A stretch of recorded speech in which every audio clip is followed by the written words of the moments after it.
Hey friends, well I just did a video, but because I'm inept with technology, I pushed the wrong buttons and you missed it. But it was a really good read, and I laid the cards already, and I'm not the kind of reader who wants to redo a reading, like I do a reading on a subject matter, that stands, I don't redo it until I get a different read, I did it and it stands, so. I don't know how you feel about this, but I have the cards laid out already, and these are the cards that happened. The question is, when I keep doing readings for politics, and the reading I did a few minutes ago that you saw yesterday, another occasion where the emperor or a woman of political power or a woman of power, feminine energy, pops up. She's been popping up since 2023, this feminine energy of like the energy that will presumably be behind the removal of a certain individual from power. And in the reading I did yesterday, it came up again. And in conversations with some of you who've contacted me privately, who yourselves are readers, have said that feminine cards pop up there too. And we've gotten into a conversation that there are other tarot readers who are seeing feminine energy. So it seems to be a thing that there's feminine energy behind, or momentum, or I don't know what it is. Are they individuals? Is there a collective?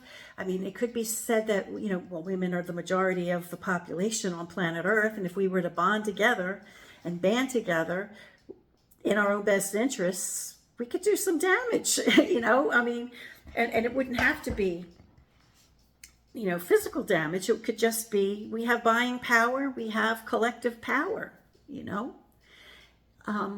but the problem is getting some women to understand that.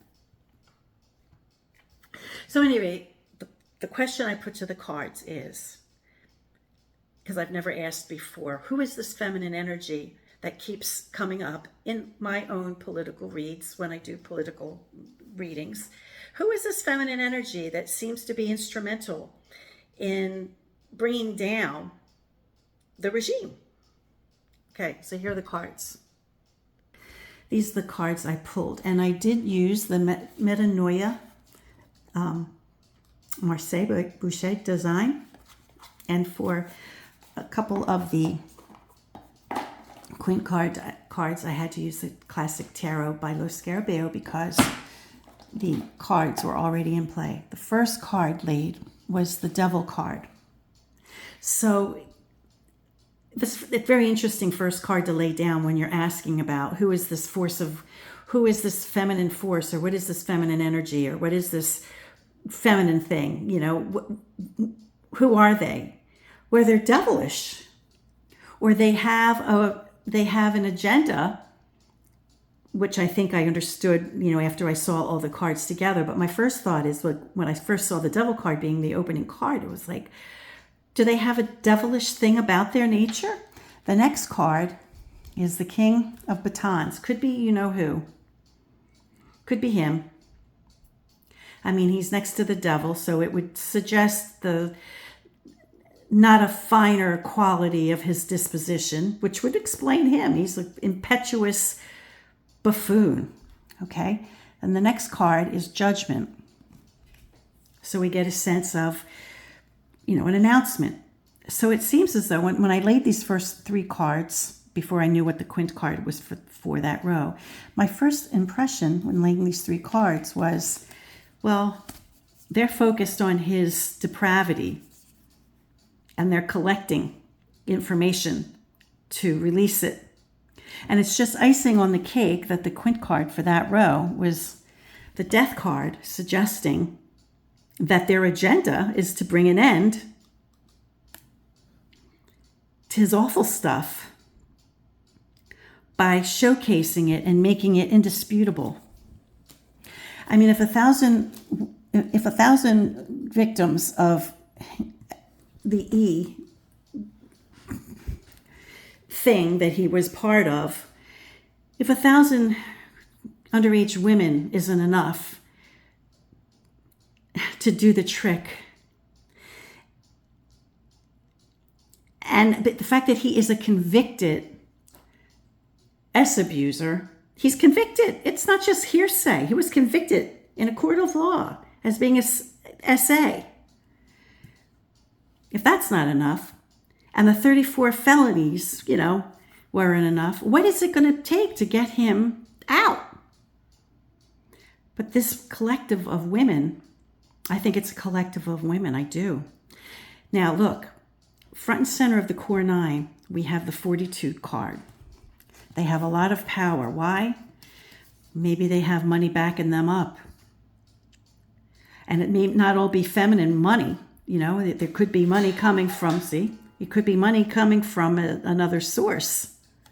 We may or may not know their name, but they might be backed by rich people. And this group has nothing to lose. Now, initially I was thinking, well, maybe it's somebody in their camp. Maybe it's somebody in their regime. Maybe it's one of the women. Maybe they're spies, maybe they're pretending, but that would be an awful big thing. And it's very unlikely. When I saw this card describing their strength, and here we have the 42 card repeated with this row, then I wondered if they're anonymous, they have an anonymous kind of thing going on. I mean,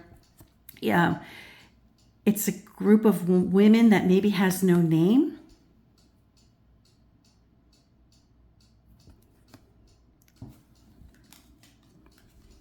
But they have power and they have money and they got nothing to lose. And again, with the star card, kind of like the judgment card, it's another card of, the star card is a card of navigation, of finding your way, of getting your wish fulfilled, getting your wish come true, right?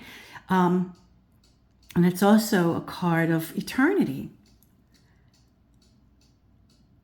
So it's almost like getting rid of him once and for all, something like that. It's crazy.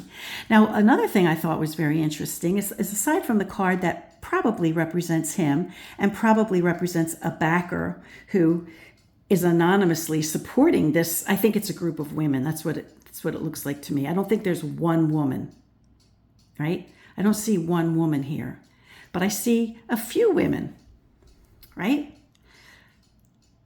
I don't see anybody from his camp, so I don't think it's happening within the government. I think it's happening outside of the government. And I say that because there's only one card from the Suit of Swords, and it's a card of, it's a 7 of Swords, so it's like a card of piercing through.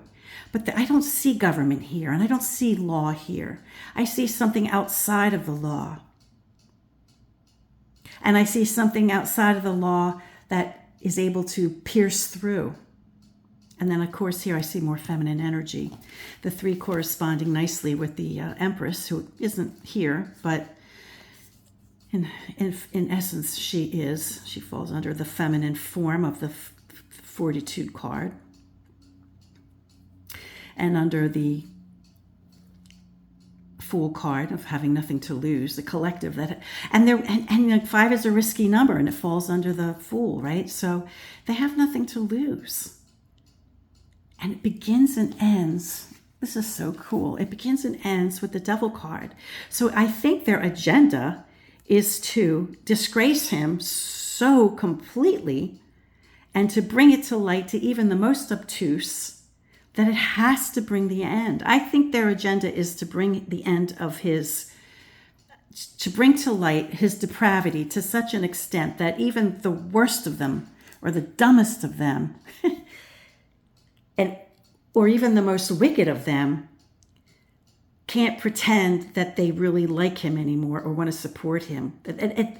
I think it's something big. I think it's really something big because they seem to have a lot of strength, a lot of money, and nothing to lose. And their agenda is to bring an end of his depravity, to bring it out. So what do you think? That's what I think. Until next time, friends, peace, stay well, be brave.